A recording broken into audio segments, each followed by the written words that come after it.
Selamat datang di Perpus Audio Harry Potter dan Tahanan Azkaban, penerbit PT Gramedia Pustaka Utama. Bab 15, Final Quidditch. Dia mengirim ini padaku, kata Hermione, menyodorkan suratnya. Harry mengambilnya. Perkamen itu lembab, dan air mata besar-besar telah membuat tintanya sangat luntur di banyak tempat sehingga tulisannya sulit sekali dibaca.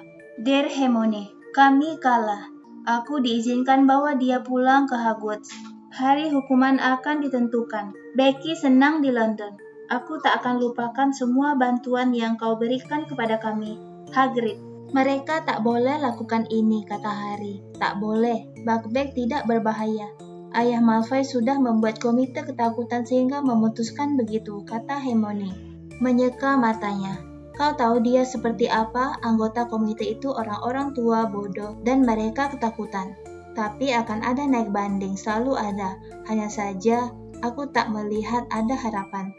Tak akan ada yang berubah. Ada, kata Ron garang. Kau tak harus mengerjakan semuanya sendiri sekarang, Hermione. Aku akan membantu. Oh, Ron. Hermione merangkul leher Ron dan menangis terseduh-seduh. Ron yang tampak ketakutan membelai kepala Hermione dengan amat canggung. Akhirnya Hermione melepaskan diri. Ron, aku sungguh minta maaf soal Scabbers. Dia terisak. Oh ya, dia toh sudah tua, kata Ron. Yang tampak lega sekali, Hermione sudah melepaskannya. Dan dia agak tak berguna. Siapa tahu Mom dan Dad akan memberikan burung hantu untukku sekarang. Tindakan pengamanan yang diterapkan kepada anak-anak setelah Black berhasil masuk untuk kedua kalinya membuat tak mungkin lagi bagi Harry, Ron, dan Hermione mengunjungi Hagrid di malam hari. Satu-satunya kesempatan bicara dengan Hagrid adalah selama pelajaran pemeliharaan satwa gaib. Hagrid tampak syok dengan keputusan pengadilan. Semua salahku, lidahku terkunci. Mereka semua duduk di sana pakai jubah hitam dan aku berkali-kali jatuhkan catatanku dan lupa semua tanggal penting dan telah kau carikan untukku, Hermione. Dan kemudian Lucius Malfoy berdiri dan bacakan tuduhannya. Dan komite lakukan persis seperti yang dia suruh. Masih ada naik banding, kata Ron tegas. Jangan menyerah dulu, kami sedang menggarapnya. Mereka berjalan kembali ke kastil bersama yang lain. Mereka bisa melihat Malfoy berjalan di depan bersama Grape dan Goyle. Malfoy berkali-kali menoleh ke belakang, tertawa kesenangan. Tak ada gunanya, Ron, kata Hagrid sedih saat mereka tiba di undakan kastil. Komite itu dalam cengkeraman Lucius Malfoy. Aku cuma akan pastikan sisa waktu Becky jadi waktu yang paling menyenangkan baginya. Aku berutang padanya. Hagrid berbalik dan bergegas kembali ke pondoknya. Wajahnya dibenamkan dalam sapu tangannya. Lihat, dia menangis. Malfoy, Grape, dan Goyle tadi berdiri di balik pintu kastil. Mencuri dengar. Pernahkah kau melihat sesuatu yang sekonyol itu? Kata Malfoy. Mana bisa orang konyol begitu jadi guru kita? Harry dan Ron bergegas cepat mendekati Malfoy. Tapi Hermione lebih cepat dari mereka. Plak! Dia telah menampar Malfoy dengan sekuat tenaga. Malfoy terhuyung. Harry, Ron, Grape, dan Goyle berdiri terperangah sementara Hermione mengangkat tangannya lagi. Jangan berani-berani kau mengatai Hagrid konyol lagi. Kau anak brengsek, jahat. Hermione, kata Ron lemah. Dan dia mencoba menyambar tangan Hermione yang sudah terhayun lagi. Minggir kau, Ron. Hermione mencabut tongkatnya. Malfoy mundur. Grape dan Goyle memandangnya minta petunjuk.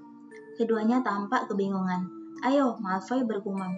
Dan saat berikutnya mereka bertiga telah menghilang ke dalam lorong bawah tanah. Hermione, kata Ron lagi, kedengarannya heran sekaligus kagum. Harry, sebaiknya kau mengalahkannya di final Quidditch, kata Hermione nyaring. Jangan sampai kau kalah, sebab aku tak tahan kalau Slytherin menang. Sudah pelajaran jimat dan guna-guna nih, kata Ron. Masih terkagum-kagum pada Hermione.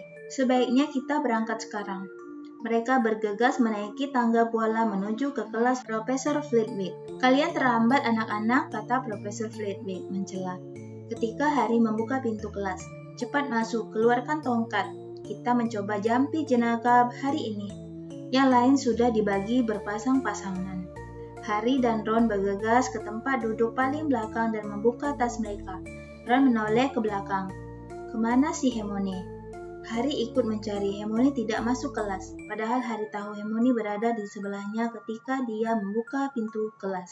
Aneh sekali, kata Harry menatap Ron. Mungkin dia ke toilet atau apa.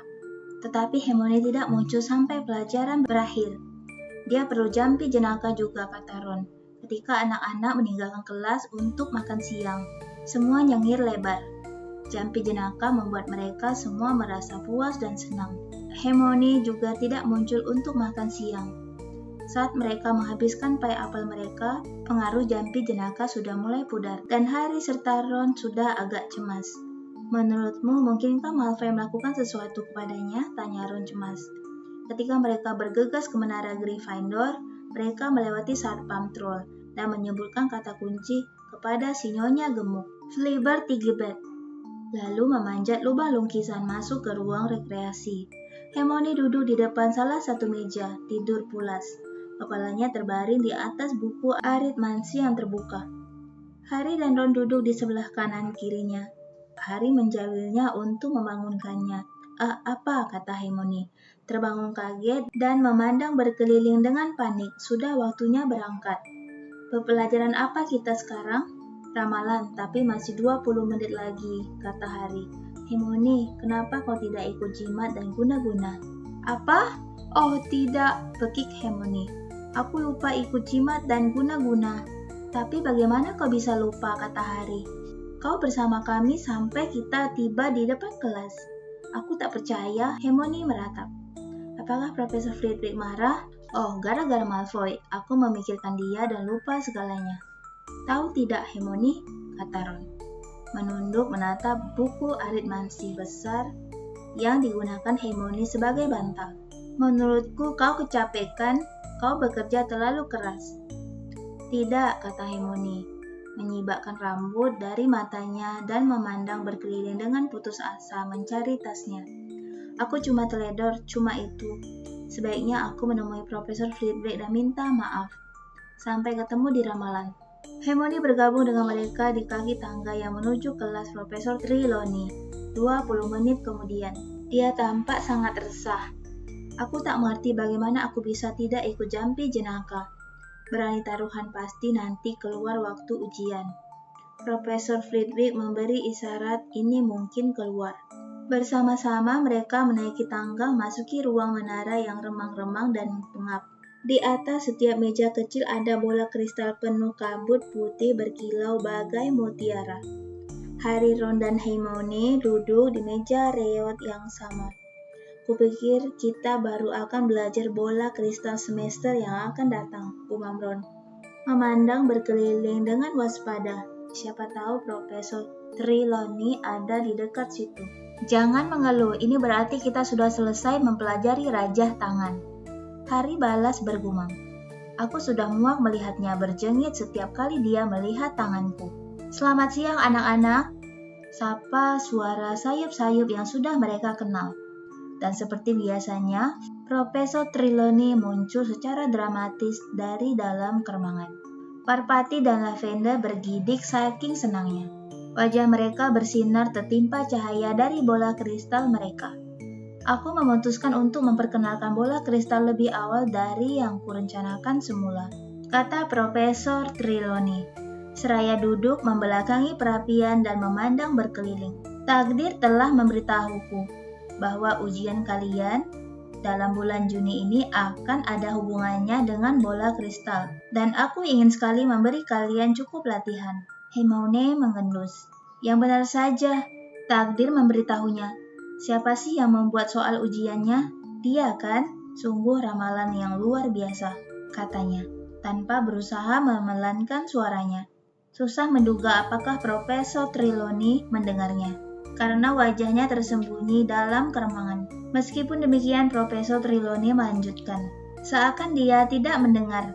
Membaca bola kristal adalah seni yang halus sekali, katanya menerawang. Aku tak mengharap di antara kalian ada yang bisa melihat saat pertama kalinya kalian memandang kedalaman bola yang tak terhingga. Jika akan mulai dengan berlatih, merilekskan pikiran yang sadar, Ron terkikik dan tak bisa lagi menahan geli.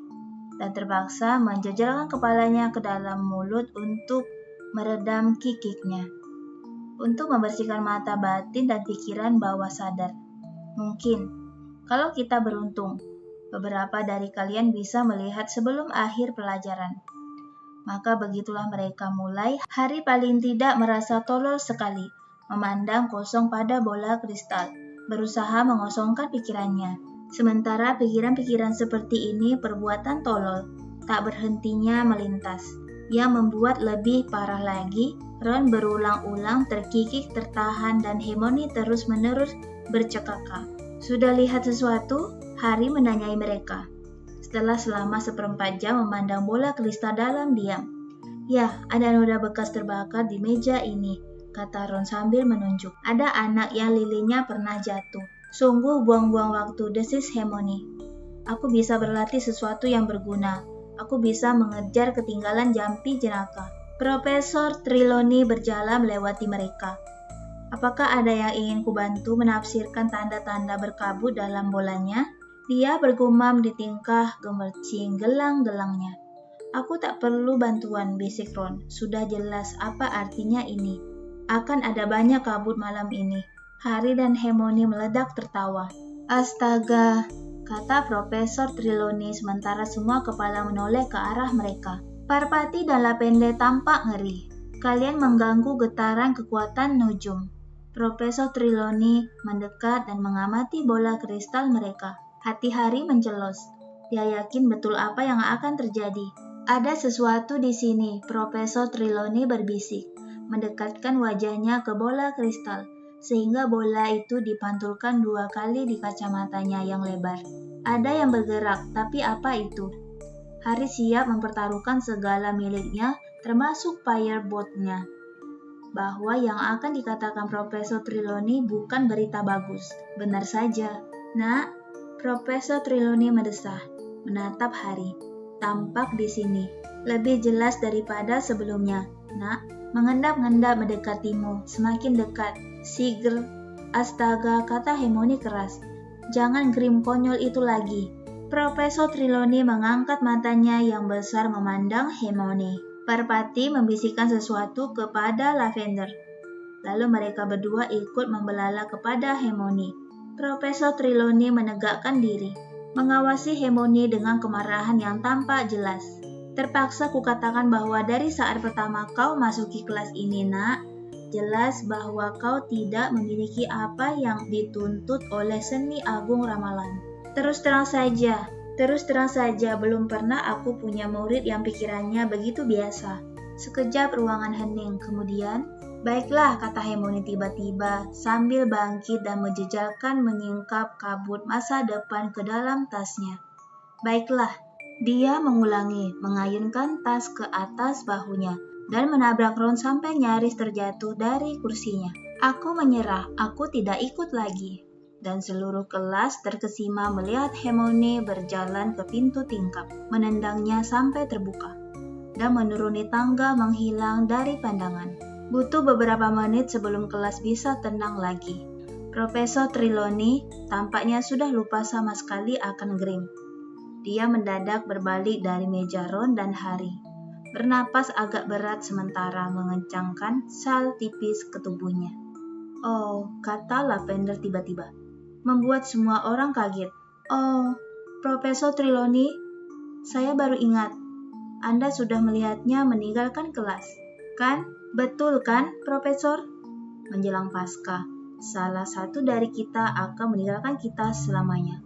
Anda sudah mengatakannya lama sebelumnya, Profesor. Profesor Trelawney memberinya senyum samar. Ya, Nak, aku memang sudah tahu bahwa Miss Granger akan meninggalkan kita. Meskipun demikian, orang biasanya berharap dia salah membaca pertanda. Mata batin kita kadang-kadang membebani. Lavender dan Parvati tampak kagum sekali dan merapat agar Profesor Trelawney bisa bergabung di meja mereka. Hari yang parah buat Hermione. Gumam Ron kepada Harry. Dia tampak terpesona. Ya, Harry mengerling ke dalam bola kristalnya tetapi tak melihat apa-apa, kecuali kabut putih yang melayang-layang. Betulkah? Tadi Profesor Trelawney melihat Grim lagi? Akankah dia melihatnya juga? Gawat kalau dia mengalami kecelakaan nyaris fatal lagi. Mengingat final Quidditch sudah semakin dekat.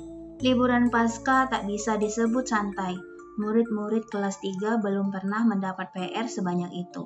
Neville Longbottom tampaknya nyaris pingsan saking cemasnya.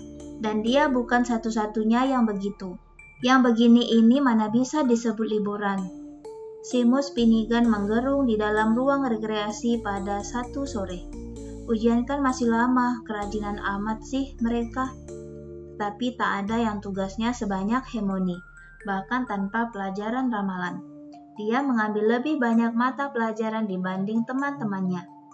Dia biasanya yang paling akhir meninggalkan ruang rekreasi di malam hari, dan yang pertama tiba di perpustakaan keesokan paginya.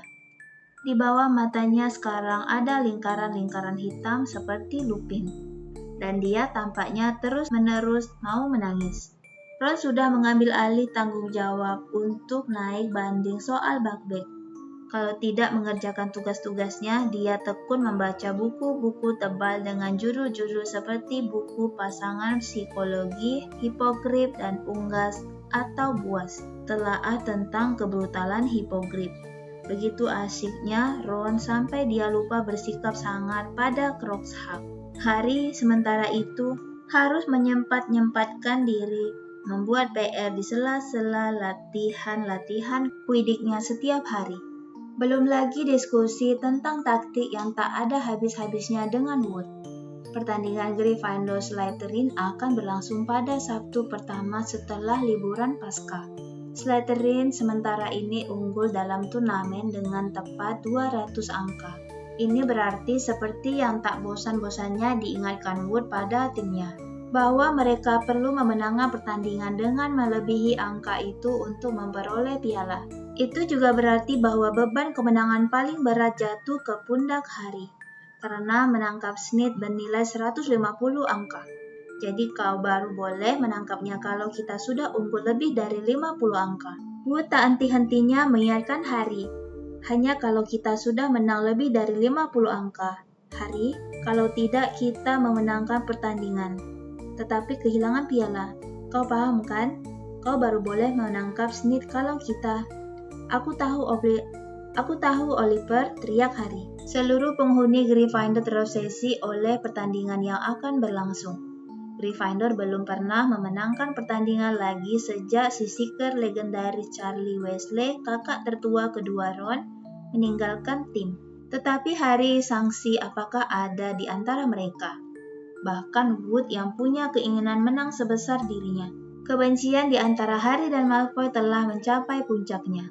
Malfoy masih jengkel dengan kejadian pelemparan lumpur di Hogsmeade. Dan lebih gusar lagi karena Harry entah bagaimana berhasil menghindar dari hukuman.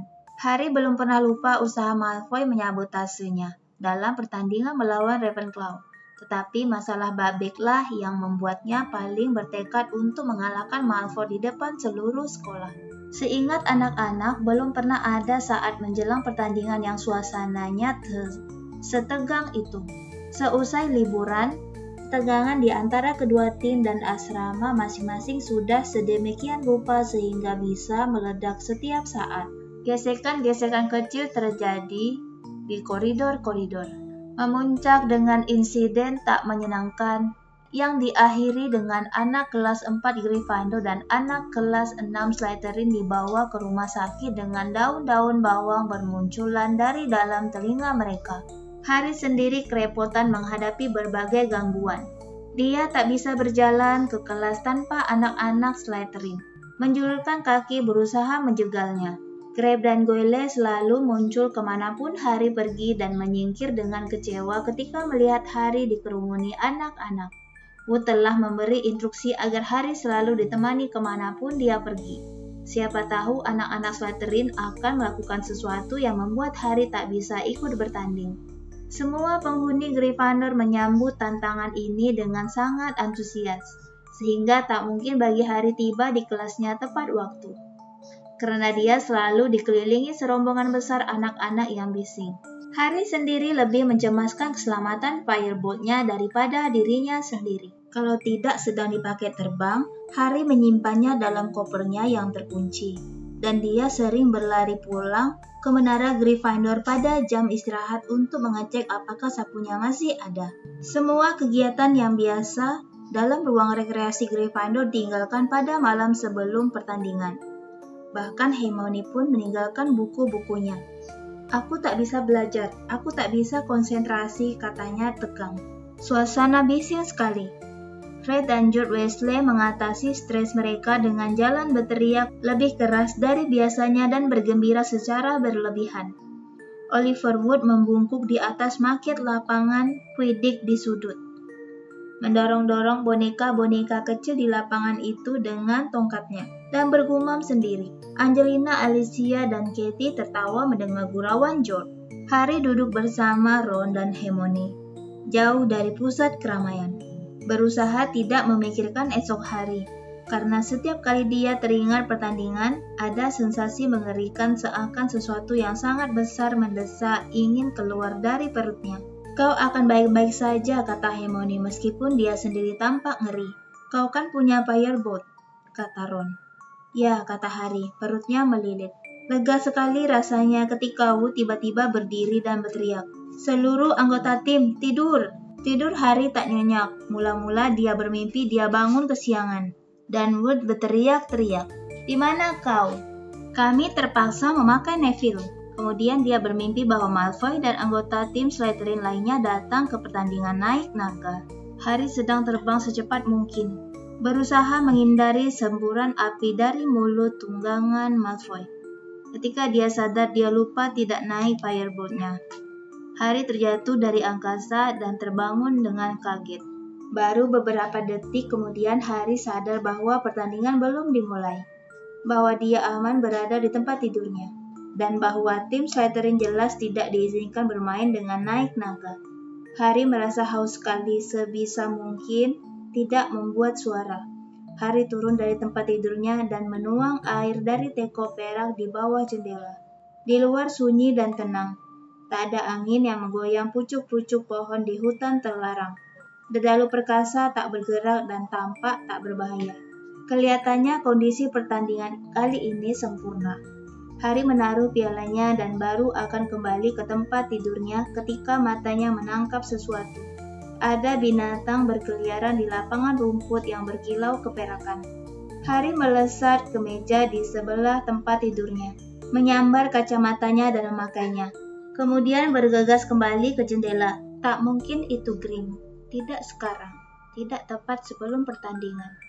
Dia menyipitkan mata memandang lapangan rumput lagi dan setelah semenit mencari-cari dengan panik melihatnya. Binatang itu berjalan di tepi hutan sekarang.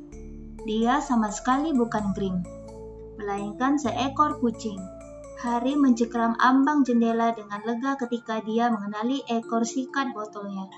Ternyata cuma si Crookshanks. Atau betulkah itu cuma Crookshanks?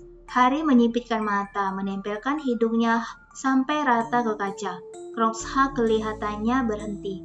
Harry yakin dia bisa melihat binatang lain bergerak dalam keremangan pepohonan juga. Dan saat berikutnya binatang itu muncul, anjing besar berbulu lebat panjang, bergerak diam-diam menyeberangi lapangan. Crookshanks berjalan di sebelahnya. Harry terbelalak. Apa artinya ini? Kalau Crookshanks juga bisa melihat anjing itu, bagaimana mungkin anjing itu merupakan pertanda kematian Harry? "Ron!" Harry mendesis. "Ron, bangun! Aku perlu kau untuk memberitahu apakah kau bisa melihat sesuatu?" "Masih gelap, Harry," gumam Ron dengan suara mengantuk. "Kau mau apa sih?" "Di bawah sana." Harry cepat-cepat melongok kembali keluar jendela. Crookshanks dan si anjing sudah lenyap. Harry memanjat ke ambang jendela untuk melihat ke tempat yang dinaungi bayangan gelap kastil. Tapi mereka tak ada. Kemana perginya mereka? Dengkur keras memberitahunya bahwa Ron sudah tertidur lagi. Harry dan anggota tim Gryffindor lainnya memasuki aula besar keesokan harinya, disambut tepukan riuh. Harry mau tak mau nyengir ketika melihat baik meja Ravenclaw maupun Hufflepuff bertepuk tangan untuk mereka juga. Meja Slytherin mendesis keras ketika mereka lewat. Harry melihat Malfoy tampak lebih pucat dari biasanya. Wood melewatkan waktu sarapan untuk membujuk anggota timnya agar makan.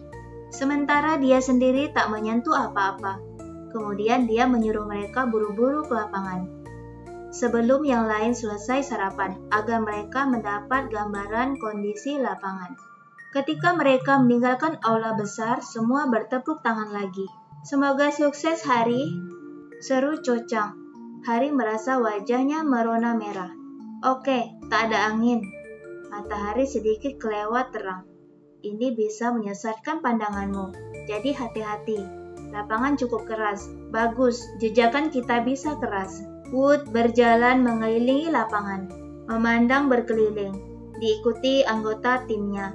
Akhirnya mereka melihat pintu depan kastil terbuka di kejauhan, dan seluruh sekolah turun ke halaman. Kamar ganti, kata Wood tegang. Tak seorang pun dari mereka bicara ketika mereka berganti memakai jubah merah tua mereka. Dalam hati, Hari bertanya apakah mereka semua merasakan seperti yang dia rasakan, seakan dia telah memakan sesuatu yang menggeliat-geliat waktu sarapan tadi. Rasanya baru sekejap.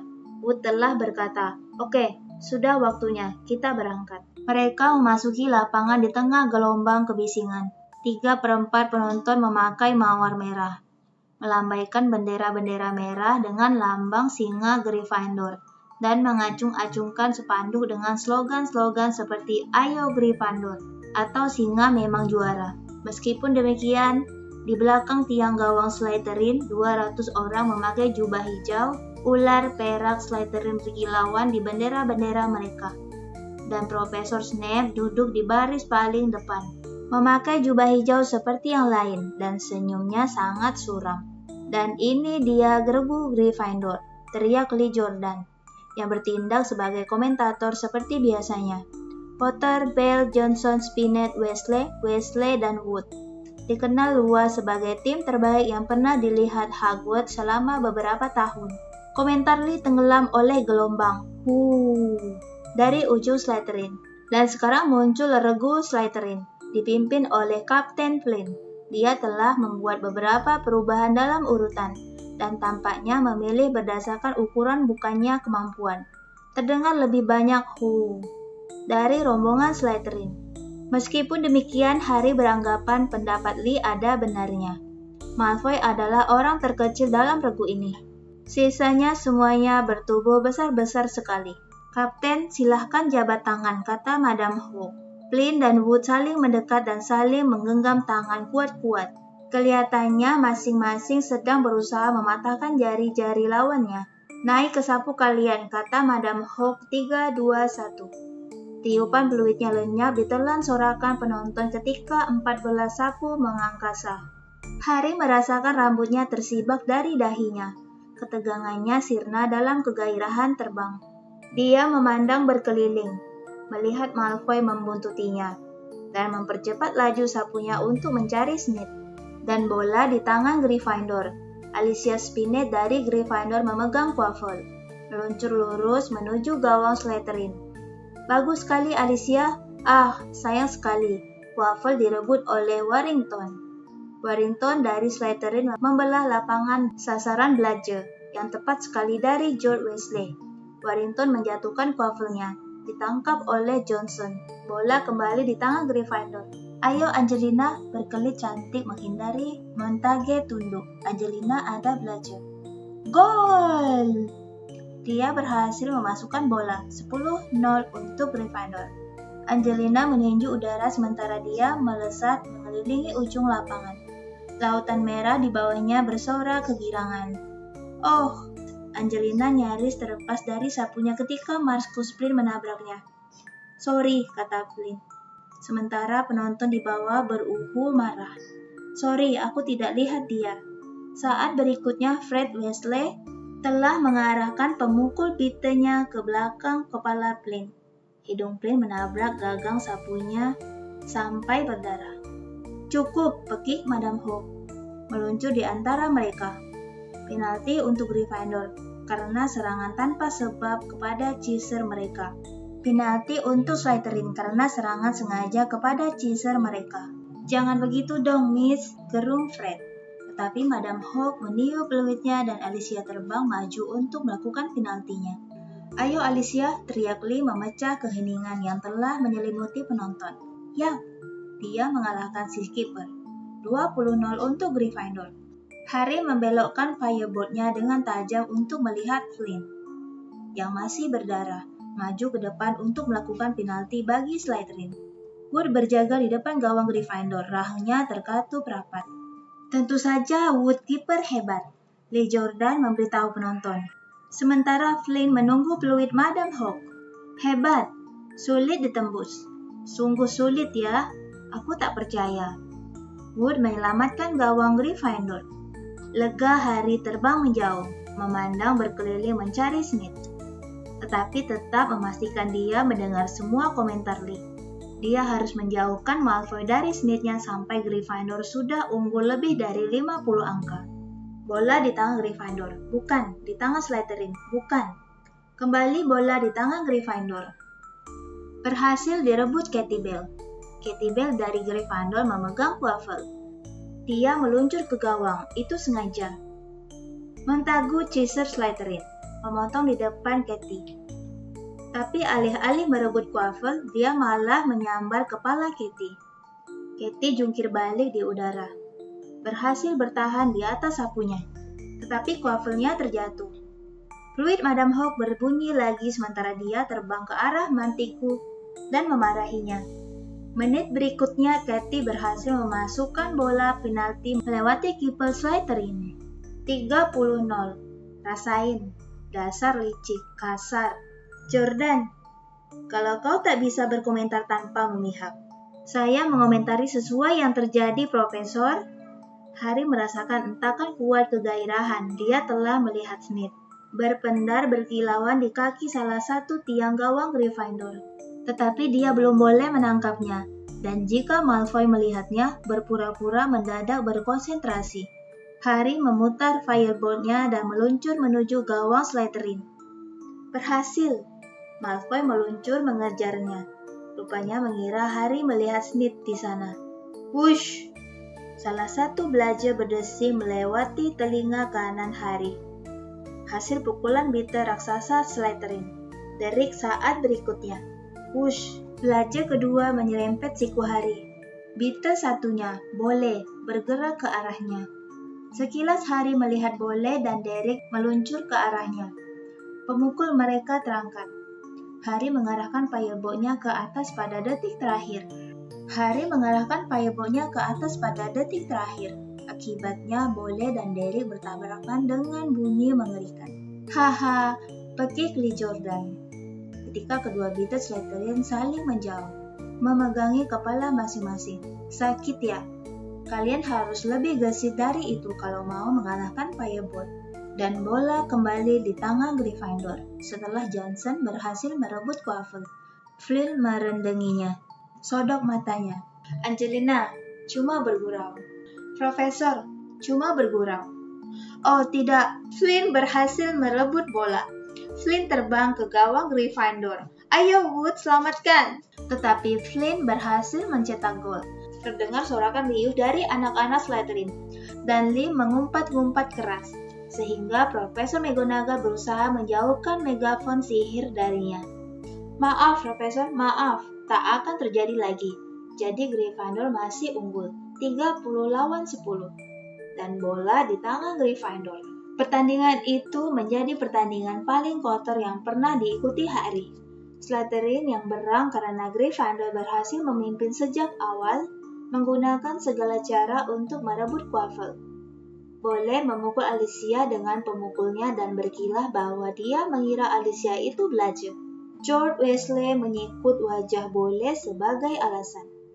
Madam Hawk memberikan penalti kepada kedua tim.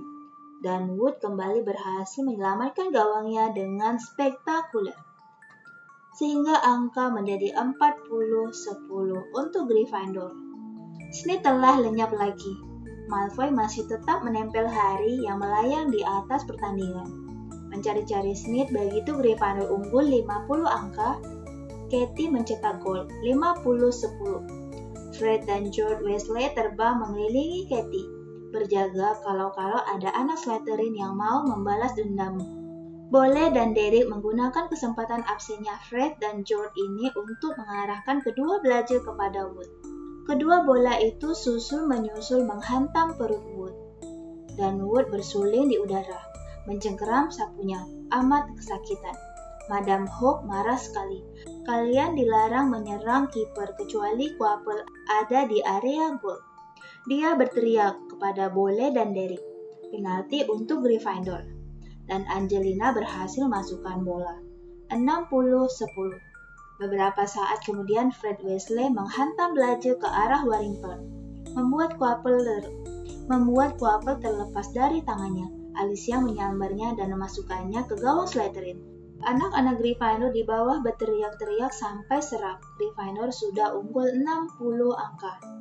Dan jika Harry menangkap Snape sekarang, piala Quidditch menjadi milik mereka. Harry hampir bisa merasakan ratusan pasang mata yang mengikutinya saat dia terbang di atas lapangan, tinggi di atas pertandingan, dengan Malfoy di belakangnya. Dan kemudian dia melihatnya Snape berkilauan kira-kira 6 meter di atasnya. Harry menambah kecepatan sapunya, angin menderu di telinganya. Dia menjulurkan tangannya tetapi mendadak firebolt-nya melambat. Dengan ngeri dia menoleh. Malfoy telah melempar dirinya ke depan, memegang ekor firebolt-nya dan menariknya. Kau? Harry marah sekali sehingga ingin memukul Malfoy, tetapi tak sampai. Malfoy tersengal-sengal kelelahan dalam usahanya menahan firebolt. Tetapi matanya berkilat licik. Dia telah berhasil mendapatkan yang diinginkannya. Snape telah menghilang lagi. Penalti untuk Gryffindor. Belum pernah aku melihat taktik macam itu, jerit Madam Hawk. Melesat ke tempat Malfoy yang meluncur kembali ke atas Nimbus 2001-nya. Penipu licik, Lee Jordan meraung ke dalam megafonnya, berkelit menghindari tanggapan Profesor McGonagall. Brengsek, Beth.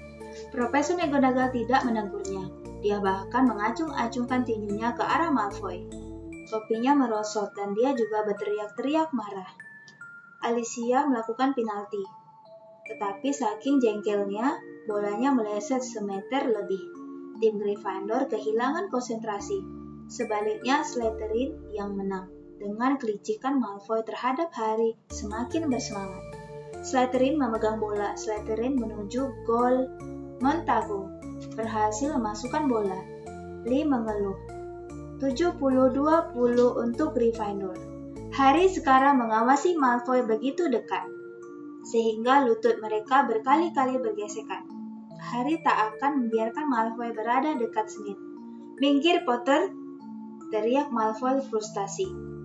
Dan ternyata Harry sudah menghadangnya. Angelina Johnson menangkap Quaffle untuk Gryffindor. Ayo Angelina, ayo! Harry memandang berkeliling. Semua pemain Slytherin, kecuali Malfoy. Bahkan kiper Slytherin juga meluncur ke arah Angelina. Semuanya akan memblokirnya. Harry memutar firebolt-nya membungkuk rendah sekali sampai dia membujur rata di atas gagang sapunya dan menjejak maju. Seperti peluru, dia meluncur ke arah rombongan Slytherin. Ah! Para pemain Slytherin berpencar berhamburan ketika firebolt melesat ke arah mereka. Jalan Angelina mulus. Gol! Gol! Gryffindor unggul dengan angka 80 lawan 20. Harry yang hampir saja meluncur menabrak tempat duduk penonton, berhenti di tengah udara, berputar dan meluncur kembali ke tengah lapangan. Dan kemudian dia melihat sesuatu yang membuat jantungnya berhenti berdetak. Malfoy menukik, wajahnya penuh kemenangan. Kira-kira semeter dari rerumputan di bawah tampak kilau kecil keemasan. Harry melanjutkan firebolt-nya ke bawah, tetapi Malfoy sudah beberapa kilometer di depannya. Ayo, ayo, ayo! Harry mendesak sapunya. Mereka hampir berhasil mengejar Malfoy. Harry membungkuk merapatkan diri ke gagang sapu ketika Bole memukul belajar ke arahnya. Dia sudah sampai ke mata kaki Malfoy. Mereka sudah sejajar. Harry melempar tubuhnya ke depan, melepas kedua tangan dari sapunya. Dia menyingkirkan lengan Malfoy yang menghalanginya dan, yes, dia mengerem tukikannya. Tangannya teracung ke udara, dan stadion meledak. Hari terbang di atas kerumunan. Dering aneh terdengar di telinganya. Bola emas kecil mungil tergenggam di tangannya. Mengepak-ngepakkan sayapnya dengan tak berdaya ke jari-jari Hari. Kemudian Wood meluncur ke arahnya. Setengah dibutakan oleh air mata, dia merangkul leher Hari dan terisak tak terkendali di bahunya. Hari merasakan benturan keras dari dua arah ketika Fred dan George menabrak mereka. Kemudian terdengar suara Angelina, Alicia, dan Katie. Kita memenangkan piala. Kita memenangkan piala. Berpelukan serabutan. Tim Gryffindor mendarat di tanah sambil berteriak-teriak serak. Gelombang demi gelombang, supporter merah memanjat pagar pembatas memasuki lapangan. Tangan-tangan menghujani punggung-punggung mereka. Hari cuma bisa merasakan suara-suara dan tubuh-tubuh mendesaknya. Kemudian dia dan teman-teman timnya diangkat ke bahu para supporter. Setelah diangkat ke cahaya, dia melihat Hagrid. Jubahnya dipenuhi mawar-mawar merah. Kau kalahkan mereka. Kau kalahkan mereka, Harry. Kau kalahkan mereka. Tunggu sampai aku cerita pada Buckbeak. Tampak Percy melompat-lompat seperti orang gila. Semua martabat dilupakan. Profesor McGonagall terisak lebih keras dari Wood. Menyeka matanya dengan bendera besar Gryffindor. Dan menyeruak di antara kerumunan menuju Harry. Tampak Ron dan Hermione. Mereka tak sanggup bicara saking terharunya. Mereka cuma bisa tersenyum berseri-seri. Ketika Harry dibawa ke deretan tempat duduk, ke tempat Dumbledore berdiri menanti dengan piala Quidditch yang amat besar. Kalau saja ada Dementor, ketika Wood yang terseduh menyerahkan piala ke tangan Harry. Ketika Harry mengangkatnya ke atas, Harry merasa dia bisa menghasilkan Patronus paling hebat sedunia. Bab 16. Ramalan Profesor Trelawney.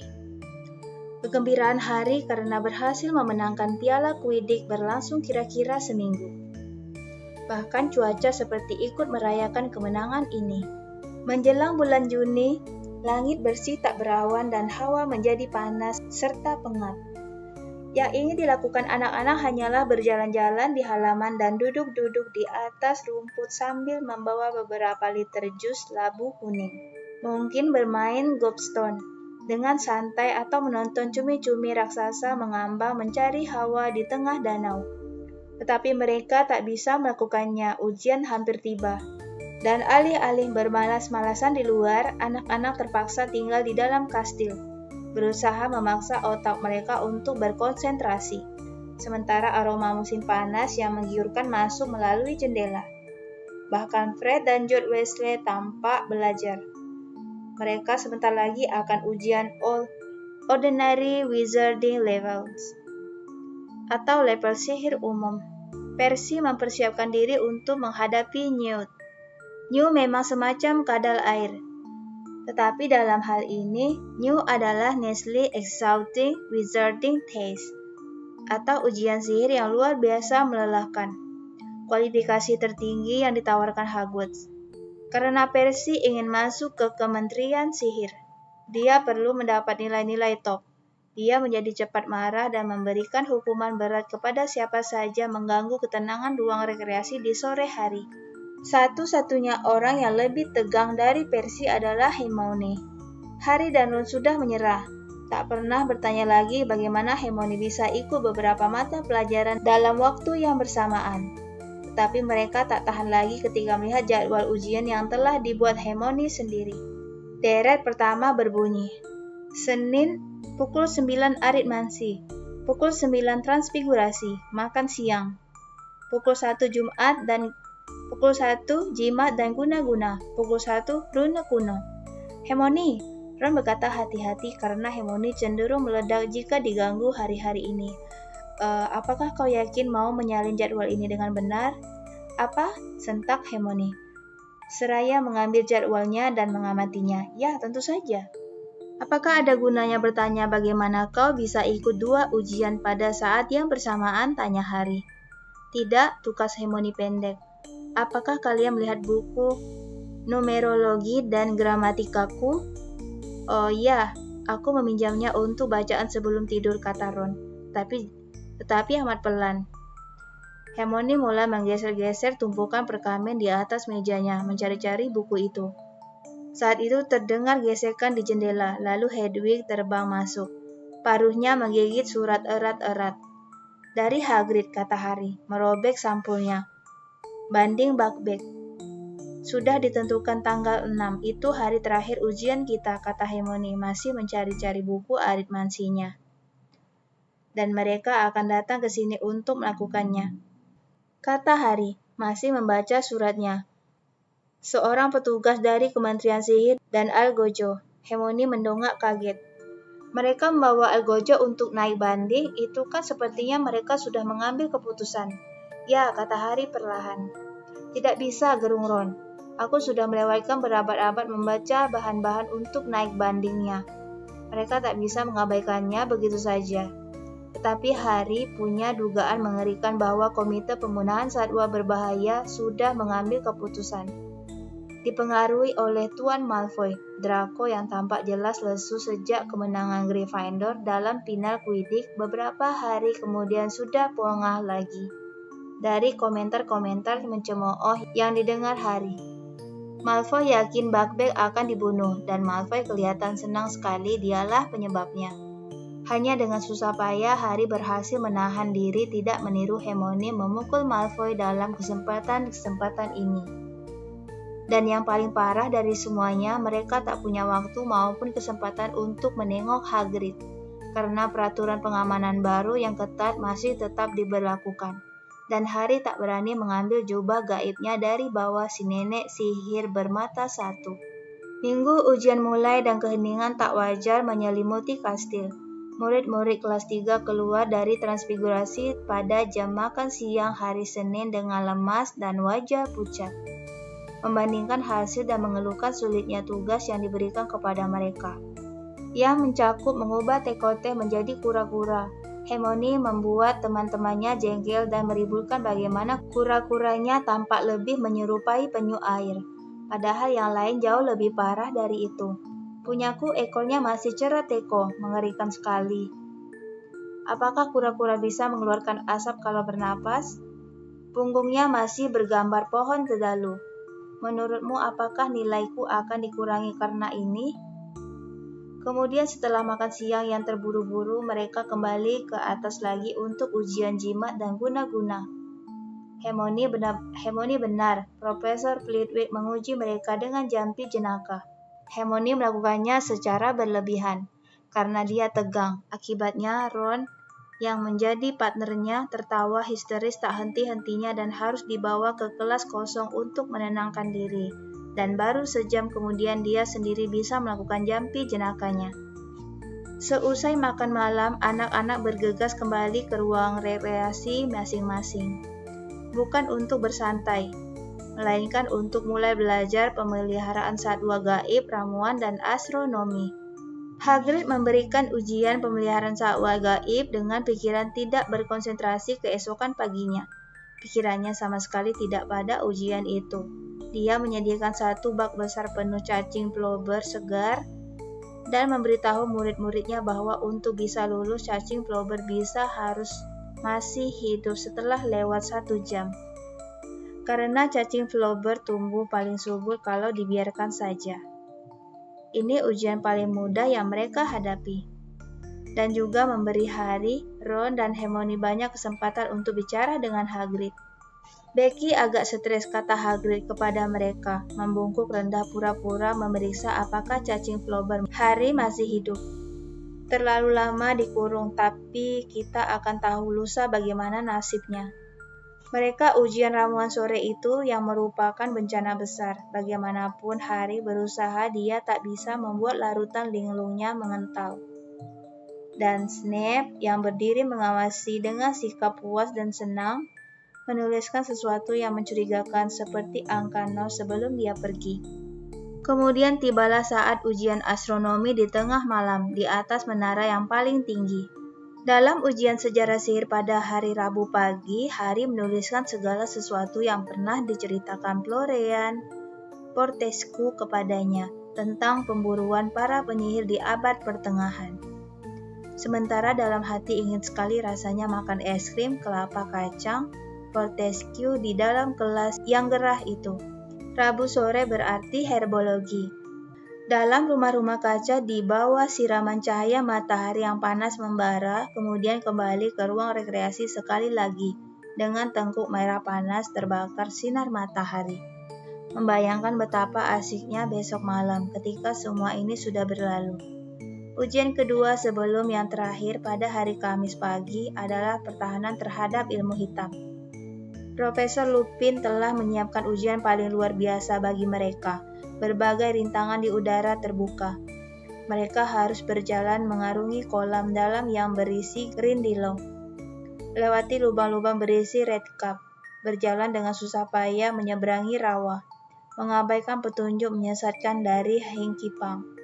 Kemudian memasuki peti tua besar untuk berhadapan dengan bogat baru. Bagus sekali Hari, gumam Lupin ketika Hari memanjat turun dari dalam peti. Nyengir. 10. Berseri-seri karena keberhasilannya. Hari tinggal untuk menonton Ron dan Hermione. Ujian Ron berjalan baik sekali sampai dia berhadapan dengan Hengkipang, yang berhasil membuatnya bingung sehingga dia terbenam sampai sebatas pinggang dalam lumpur rawa. Hermione melakukan segalanya dengan sempurna sampai dia memasuki peti berisi bogat. Kira-kira semenit setelah berada dalam peti, dia menghambur keluar berteriak-teriak. Hermione, kata Lupin terpelanjat. Ada apa? Profesor McGonagall, kata Hermione tersendat. Dia bilang semua ujianku tidak lulus. Perlu beberapa waktu untuk menenangkan Hermione. Ketika akhirnya dia sudah bisa menguasai diri. Hermione, Harry, dan Ron kembali ke kastil. Ron masih ingin tertawa kalau ingat bogat Hermione. Tetapi pertengkaran di antara mereka dihindarkan oleh pemandangan yang menyambut mereka ketika mereka tiba di undakan paling atas. Cornelius Fudge, sedikit berkeringat dalam jubah bergarisnya, berdiri di sana memandang ke halaman. Dia kaget melihat Harry. Halo Harry, katanya. Sedang ujian kan? Hampir selesai. Ya, jawab Harry. Hermione dan Ron tidak selevel bicara dengan Pak Menteri. Dengan canggung, mondar-mandir menunggu di belakang Harry.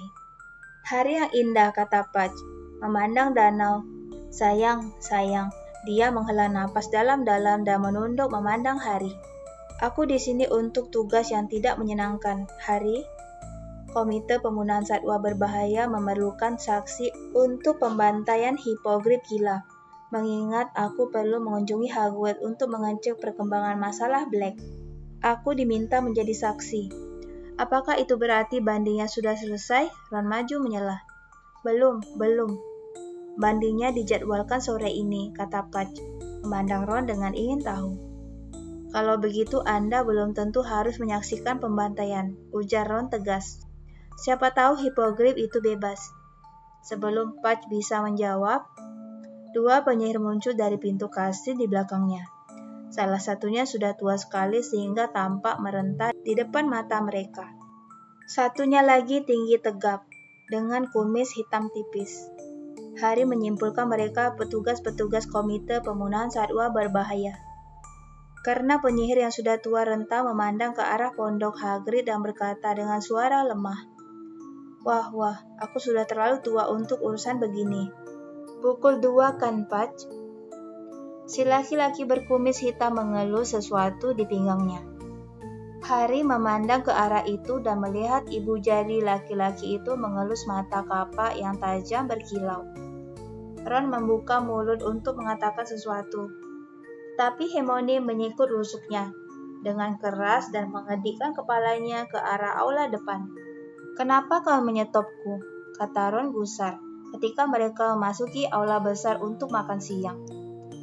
Apakah kau melihat mereka? Mereka bahkan sudah menyiapkan kapak. Keadilan harus ditegakkan. Ron, ayahmu bekerja di kementerian. Kau tak bisa mengatakan hal-hal seperti itu kepada bosnya, kata Hermione.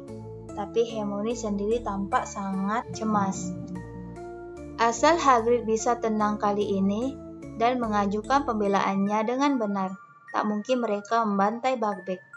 Tetapi Harry bisa melihat Hermione tidak sepenuhnya yakin pada apa yang dikatakannya. Di sekeliling mereka, anak-anak mengobrol dengan bergairah seraya menyantap makan siang mereka. Dengan riang menunggu saat akhir ujian sore itu. Tapi Harry, Ron, dan Hermione yang sangat mencemaskan Hagrid dan Buckbeak tak bisa ikut senang. Ujian terakhir Harry dan Ron adalah ramalan. Sedangkan ujian terakhir Hermione adalah telaah Muggle. Mereka menaiki tangga walam bersama-sama. Hermione meninggalkan mereka di lantai 1, sementara Harry dan Ron naik terus sampai ke lantai 7. Sebagian besar teman mereka sedang duduk di tangga spiral yang menuju ke kelas Profesor Trelawney, berusaha mengulang pelajaran pada menit-menit terakhir. Dia menguji kita sendiri-sendiri, Neville memberitahu ketika Ron dan Harry duduk di sebelahnya. Buku menyingkap kabut masa depan terbuka di pangkuan Neville pada halaman yang mengupas tentang membaca bola kristal. Apakah kalian pernah melihat sesuatu di dalam bola kristal? Dia menanyai mereka dengan muram. Tidak, jawab Ron enteng. Dia berulang-ulang menengok arlojinya. Harry tahu Ron menunggu waktu naik banding Buckbeak dimulai. Antrian anak-anak di depan kelas lambat sekali bertambah pendek. Setiap kali ada anak yang menuruni tangga perak, semua temannya berdesis. Dia tanya apa, gampang tidak? Tetapi mereka semua menolak menjawab. Dia bilang bola kristal mengatakan padanya bahwa kalau aku memberitahu kalian, aku akan mengalami musibah mengerikan.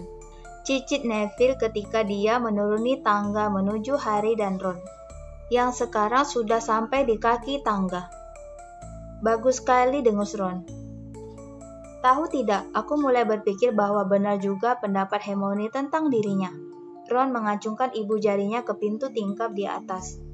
Dia tukang tipu. Ya, kata Harry, memandang arlojinya sendiri. Sekarang sudah pukul 2. Cepat sedikit, kenapa sih? Parvati menuruni tangga dengan wajah bangga berseri-seri. Dia bilang aku punya bakat jadi peramal sejati, katanya kepada Harry dan Ron. Banyak sekali yang kulihat. Nah, semoga sukses. Dia bergegas menuruni tangga spiral bergabung dengan Lavender. Ronald Weasley, panggil suara sayup-sayup dari atas kepala mereka. Ron menyeringai kepada Harry, lalu menaiki tangga perak dan menghilang dari pandangan. Sekarang tinggal Harry satu-satunya yang belum maju ujian. Dia duduk di lantai bersandar ke dinding, mendengarkan lalat yang berdengung di jendela yang terkena cahaya matahari. Pikirannya melayang menyeberangi halaman ke tempat Hagrid. Akhirnya, setelah kira-kira 20 menit, kaki Ron yang besar muncul di tangga. Bagaimana? Harry menanyainya seraya bangkit. Omong kosong, kata Ron. Aku tidak melihat apa-apa, jadi kukarang-karang saja. Tapi kelihatannya dia tidak yakin. Sampai ketemu di ruang rekreasi, gumam Harry, ketika terdengar suara Profesor Trelawney memanggilnya. Harry Potter? Ruang menara lebih panas dari biasanya. Gorden-gorden tertutup, api di perapian menyala, dan bau memusingkan yang biasa membuat Harry terbatuk ketika dia melewati kerumunan. Harry terbatuk ketika dia melewati kerumunan kursi dan meja menuju ke tempat Profesor Trelawney duduk menunggunya menghadapi bola kristal besar. Selamat siang, nak, sapanya lembut. Silakan pandang bola kristal ini. Tidak usah buru-buru, kemudian katakan padaku apa yang kau lihat di dalamnya. Harry menunduk di atas bola kristal itu dan memandangnya. Memandang setajam mungkin, mengharap bola itu menunjukkan padanya hal lain selain kabut putih yang melayang-layang. Tetapi tak ada yang terjadi.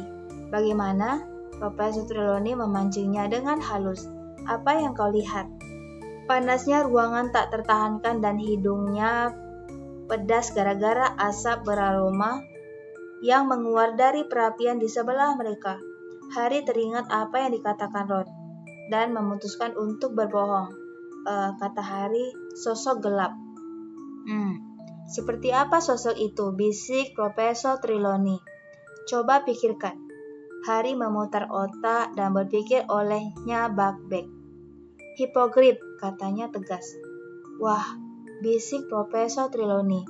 menulis dengan bersemangat di perkamen yang bertengger di atas lututnya.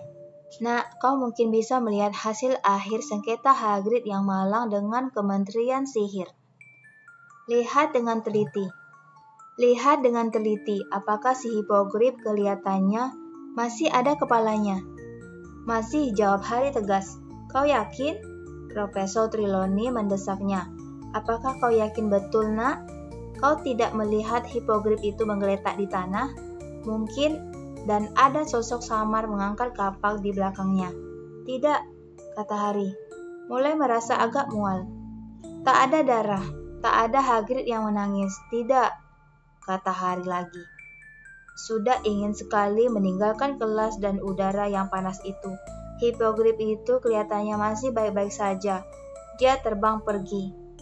Profesor Trelawney menghela napas. Yah, nak, kurasa cukup sekian. Agak mengecewakan, tetapi aku yakin kau telah berusaha sebaik mungkin. Lega Harry bangkit, mengambil tasnya dan berbalik untuk pergi. Tapi kemudian terdengar suara parau keras bicara di belakangnya. Malam ini akan terjadi. Harry langsung berputar. Profesor Trelawney telah kaku di kursi berlengannya. Matanya menerawang dan mulutnya ternganga. Maaf, apa kata Anda? Tetapi Profesor Trelawney tampaknya tidak mendengarnya. Bola matanya mulai terbalik. Harry panik. Profesor Trelawney seperti sedang mengalami semacam serangan jantung atau entah apa. Harry ragu-ragu, sedang mempertimbangkan apakah sebaiknya dia berlari ke rumah sakit ketika Profesor Trelawney bicara lagi dengan suara parau yang sama. Yang lain sekali dari suaranya sendiri. Pangeran Kegelapan terbaring sendirian tanpa teman, ditinggalkan oleh pengikut-pengikutnya. Abdinya telah dirantai selama 12 tahun ini. Malam ini, sebelum tengah malam, si Abdi akan bebas dan bergabung lagi dengan tuannya. Pangeran Kegelapan akan bangkit berjaya kembali dengan bantuan Abdinya. Lebih berkuasa dan lebih mengerikan daripada sebelumnya. Malam ini, sebelum tengah malam, si Abdi akan bebas untuk bergabung lagi dengan tuannya. Kepala Profesor Trelawney terkulai ke dadanya. Dia mengeluarkan suara seperti dengkur. Kemudian mendadak kepalanya tegak kembali. Maaf nak, katanya seperti melamun. Panas sekali, aku tertidur sesaat. Harry berdiri terbelalak. Ada apa nak? Harry berdiri terbelalak. Ada apa nak? Anda baru saja memberitahu saya bahwa Pangeran Kegelapan akan berjaya kembali, bahwa abdinya akan bergabung lagi dengannya. Profesor Trelawney kelihatan kaget sekali. Pangeran Kegelapan? Dia yang namanya tak boleh disebut? Nah, itu bukan sesuatu yang boleh dianggap lucu. Berjaya kembali, astaga. Tetapi Anda sendiri yang baru saja mengatakannya. Anda bilang Pangeran Kegelapan. Kurasa kau juga tertidur, nak, kata Profesor Trelawney. Aku jelas tak akan meramalkan sesuatu yang tak masuk akal seperti itu. Harry menuruni tangga perak dan tangga spiral. Bertanya-tanya dalam hati, apakah yang baru saja didengarnya tadi benar-benar ramalan? Ataukah itu hanyalah ide Profesor Trelawney untuk mengakhiri ujian dengan penuh kesan? 5 menit kemudian dia sudah berlari melewati Sarpam Troll di depan jalan masuk ke menara Gryffindor. Kata-kata Profesor Trelawney masih terngiang di telinganya. Anak-anak berpapasan dengannya, menuju ke arah yang berlawanan, tertawa-tawa dan bergurau, menuju ke halaman dan kebebasan yang sudah lama ditunggu. Saat Harry tiba di lubang lukisan yang memasuki ruang rekreasi, ruang itu sudah nyaris kosong. Tetapi di salah satu sudutnya duduk Ron dan Hermione. Profesor Trelawney, Harry tersengal, baru saja memberitahuku. Dia berhenti mendadak melihat wajah mereka. Buckbeak kalah, kata Ron lesu. Hagrid baru saja mengirim ini. Surat Hagrid kering kali ini. Tak ada air mata yang tercucur. Tetapi tangannya rupanya bergetar keras saat menulisnya, sehingga suratnya nyaris tak bisa dibaca. Banding kalah, mereka akan penggal dia setelah matahari terbenam. Tak ada yang bisa kalian lakukan. Aku tak mau kalian saksikan itu. Hagrid, kita harus ke sana, kata Harry segera. Dia tak boleh duduk sendirian, menunggu kedatangan Algojo. Tetapi setelah matahari terbenam, kata Ron yang menerawang keluar jendela dengan pandangan kosong, kita tak akan diizinkan apalagi kau, Hari. Hari membenamkan kepala ke dalam tangannya berpikir. Kalau saja jubah gaib ada pada kita, di mana jubah gaib itu? Tanya Hermione. Hari bercerita bagaimana dia meninggalkannya di lorong di bawah patung nenek sihir bermata satu. Kalau Snape melihatku berada dekat-dekat patung itu, habis deh aku. Dia menyelesaikan ceritanya. Betul, kata Hermione bangkit. Kalau dia melihatmu, bagaimana tadi cara membuka punuk si nenek sihir? Ketuk saja dan bilang, Descendium, kata Harry. Tapi Hermione tidak menunggu Harry menyelesaikan kalimatnya. Dia menyeberang ruangan, mendorong lukisan si Nyonya Gemuk sampai terbuka dan lenyap dari pandangan. Dia tidak pergi mengambilnya kan, kata Ron, masih memandang ke arah Hermione pergi. Ternyata Hermione mengambilnya. Dia muncul lagi 1/4 jam kemudian dengan jubah keperakan itu terlipat tersembunyi di balik jubahnya. Hermione, aku tak mengerti kau kerasukan apa belakangan ini, kata Ron tercengang. Mula-mula kau menampar Malfoy. Kemudian begitu saja meninggalkan kelas Profesor Trelawney. Hermione tampak agak tersanjung. Mereka turun untuk makan malam bersama yang lain. Tetapi tidak kembali ke menara Gryffindor sesudahnya. Harry sudah menyembunyikan jubah gaib di balik jubahnya. Dia harus menyilangkan tangan di depan dada untuk menyamarkan bagian depan jubahnya yang menggelembung. Mereka bersembunyi dalam ruangan kosong di seberang aula depan. Mendengarkan sampai mereka yakin aula sudah sepi. Mereka mendengar 2 anak terakhir bergegas menyeberangi aula dan pintu yang terbanting. Hermione menjulurkan kepala dari pintu. Oke, dia berbisik. Tak ada orang lagi, pakai jubahnya. Berjalan sangat rapat agar tak ada yang melihat. Mereka berjingkat menyeberangi aula di bawah lindungan jubah gaib. Kemudian menuruni undakan batu dan melangkah ke halaman. Matahari sudah terbenam di balik hutan terlarang, menyapu keemasan dahan-dahan pepohonan yang paling atas. Mereka tiba di pondok Hagrid dan mengetuknya. Semenit kemudian baru Hagrid membuka pintu. Hagrid memandang berkeliling, mencari-cari tamunya. Wajahnya pucat dan tubuhnya gemetar. Ini kami, desis Harry. Kami memakai jubah gaib. Biarkan kami masuk supaya bisa melepasnya. Seharusnya kalian tidak datang, bisik Hagrid. Tetapi dia melangkah mundur, dan mereka bertiga masuk. Hagrid cepat-cepat menutup pintu dan Harry menarik terbuka jubah gaibnya. Hagrid tidak menangis, dia pun tidak menghambur memeluk mereka. Dia tampak seperti orang yang tak tahu di mana dia berada atau apa yang harus dilakukannya. Ketidakberdayaan ini lebih mengenaskan daripada air mata. Mau teh? Dia menawari. Tangannya yang besar gemetar ketika menjangkau ketel. Di mana bag-bag Hagrid? Tanya Hermione ragu-ragu. Aku bawa keluar, kata Hagrid. Susu berceceran di atas meja ketika Hagrid menuangnya ke dalam teko. Dia kutambatkan di kebun labuku. Kupikir dia harus lihat pohon-pohon dan hirup udara segar sebelum.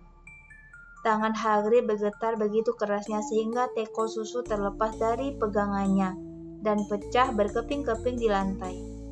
Biar aku saja, Hagrid, kata Hermione cepat-cepat. Dia bergegas mendekati Hagrid dan membersihkan lantai. Masih ada satu lagi di dalam lemari, kata Hagrid, seraya duduk dan menyeka dahi dengan lengan jubahnya. Harry mengerling Ron, yang balas memandangnya tak berdaya. Apa tak ada yang bisa dilakukan, Hagrid? Tanya Harry penasaran. Duduk di sebelah Hagrid. Dumbledore? Dia sudah coba, kata Hagrid. Dia tak punya kekuasaan untuk tolak komite. Dia sudah beritahu mereka bag-bag tak apa-apa. Tapi mereka takut. Kalian tahu seperti apa Lucius Malfoy? Ancam mereka, kukira. Dan si Algojo Magner, dia teman lama Malfoy. Tapi prosesnya akan cepat. Dan aku akan temani dia. Hagrid menelan ludah. Pandangannya berpindah-pindah cepat mengelilingi ruangan, seakan mencari seserpi harapan atau penghiburan. Dumbledore akan datang sementara itu dilaksanakan. Tulis padaku pagi ini, bilang dia mau bersamaku. Orang hebat, Dumbledore. Hermione yang sedang mencari-cari teko di dalam lemari Hagrid terisak. Tapi buru-buru ditahannya. Dia bangkit dengan teko baru di tangannya, menahan jatuhnya air matanya. Kami juga akan menemanimu, Hagrid, katanya. Tetapi Hagrid menggelengkan kepalanya yang berambut lebat. Kalian harus kembali ke kastil. Aku sudah bilang, aku tak mau kalian lihat. Dan kalian harusnya tak boleh ke sini. Kalau sampai ketahuan Fudge atau Dumbledore, Harry, kau akan repot. Air mata sekarang membanjiri wajah Hermione. Tetapi dia menyembunyikannya dari Hagrid. Menyibukkan diri membuat teh. Kemudian ketika mengambil botol susu untuk menuang isinya ke dalam teko, dia memekik. Ron, astaga, mana mungkin? Ini Scabbers. Ron terpana memandangnya. Kau bicara apa? Hermione membawa teko susu itu ke meja dan membaliknya. Dengan cicit panik dan geragapan berusaha masuk lagi ke dalam teko. Scabbers si tikus meluncur jatuh ke atas meja. Scabbers, kata Ron bengong. Scabbers, ngapain kau di sini? Ron menangkap tikus yang memberontak dan mengangkatnya ke arah lampu. Scabbers kelihatannya merana sekali. Dia lebih kurus dari sebelumnya. Bulunya banyak yang rontok. Dan dia meronta liar di tangan Ron, seakan panik mau melepaskan diri. Jangan takut, Scabbers, kata Ron. Tak ada kucing. Tak ada yang akan melukaimu di sini. Hagrid mendadak bangkit. Matanya terpaku ke jendela. Wajahnya yang biasanya kemerahan, kini sepucat perkamen. Harry, Ron, dan Hermione berbalik. Serombongan laki-laki sedang menuruni undakan kastil di kejauhan. Di depan tampak Albus Dumbledore, jenggot peraknya berkilau, tertimpa sinar mentari yang tersisa. Di sebelahnya berjalan Cornelius Fudge. Di belakang mereka si anggota komite yang tua dan lemah dan si Algojo Magner. Kalian harus pergi, kata Hagrid. Sekujur tubuhnya gemetar. Mereka tak boleh temukan kalian di sini. Pergilah sekarang. Ron menjejalkan Scabbers ke dalam sakunya dan Hermione memungut jubah gaib. Ku antar kalian keluar lewat pintu belakang, kata Hagrid. Mereka mengikutinya ke pintu yang membuka ke halaman belakang pondok. Harry merasa sedang bermimpi, lebih-lebih lagi ketika dia melihat Buckbeak beberapa meter di kejauhan, tertambat di pohon di belakang kebun labu kuning Hagrid. Buckbeak tampaknya tahu sesuatu sedang berlangsung. Dia menolehkan kepalanya yang tajam ke kanan dan ke kiri, dan kakinya mengais-ngais tanah dengan cemas. Tak apa-apa, Becky, kata Hagrid lembut. Tak apa-apa. Hagrid menoleh memandang Harry, Ron, dan Hermione. Ayo, katanya, pergilah. Tetapi mereka tidak bergerak. Hagrid, kami tak bisa. Kami akan menceritakan kepada mereka apa yang sebenarnya terjadi. Mereka tak boleh membunuhnya. Pergilah, kata Hagrid tegas. Keadaan sudah cukup buruk tanpa kalian juga dapat kesulitan. Mereka tak punya pilihan. Sementara Hermione menggerudungkan jubah gaib ke atas Harry dan Ron. Mereka mendengar suara-suara di depan pondok. Hagrid memandang ke tempat mereka baru saja menghilang. Cepat pergi, katanya parau. Jangan dengarkan. Dan dia melangkah kembali ke dalam pondoknya ketika terdengar ketukan di pintu depan. Perlahan seakan dalam keadaan trans mengerikan, Harry, Ron, dan Hermione mengitari pondok Hagrid. Setiba di bagian depan mereka mendengar pintu depan terbanting menutup. Ayo cepat, bisik Hermione. Aku tak tahan, aku tak tega. Mereka berjalan menaiki padang rumput landai menuju kastil. Matahari menggelincir turun dengan cepat sekarang. Langit sudah berubah warna menjadi keabuan bernuansa ungu. Tapi di arah barat masih ada sinar kemerahan. Ron mendadak berhenti. Oh Ron, ayolah, desak Hermione. Si Scabbers, dia tak mau, diam. Ron membungkuk, berusaha menahan Scabbers di dalam sakunya. Tetapi si tikus mengamuk, mencicit-cicit seperti gila. Menggeliat dan menggapai, berusaha menggigit tangan Ron. Scabbers, ini aku, idiot. "Ini Ron," desis Ron. Mereka mendengar pintu membuka di belakang mereka dan suara-suara laki-laki. "Oh Ron, ayo jalan. Mereka akan melaksanakannya," desah Hermione. "Oke Scabbers, diam dulu." Mereka berjalan lagi. Harry seperti Hermione berusaha tidak mendengarkan gumam-gumam di belakang mereka. Ron berhenti lagi. "Aku tak bisa memeganginya. Scabbers, diam. Semua akan mendengar kita." Si tikus mencicit-cicit liar, tetapi tidak cukup keras untuk mengatasi suara-suara yang terdengar dari arah kebun belakang Hagrid. Terdengar suara-suara laki-laki hening, dan kemudian tanpa terduga, siutan ayunan dan hantaman kapak. Hermione langsung terhuyung lemas. "Mereka sudah melakukannya," dia berbisik kepada Harry. Aku tak percaya. Mereka membunuhnya."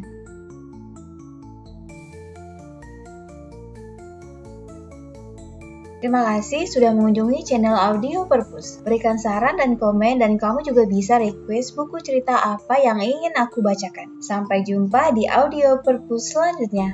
Bye-bye.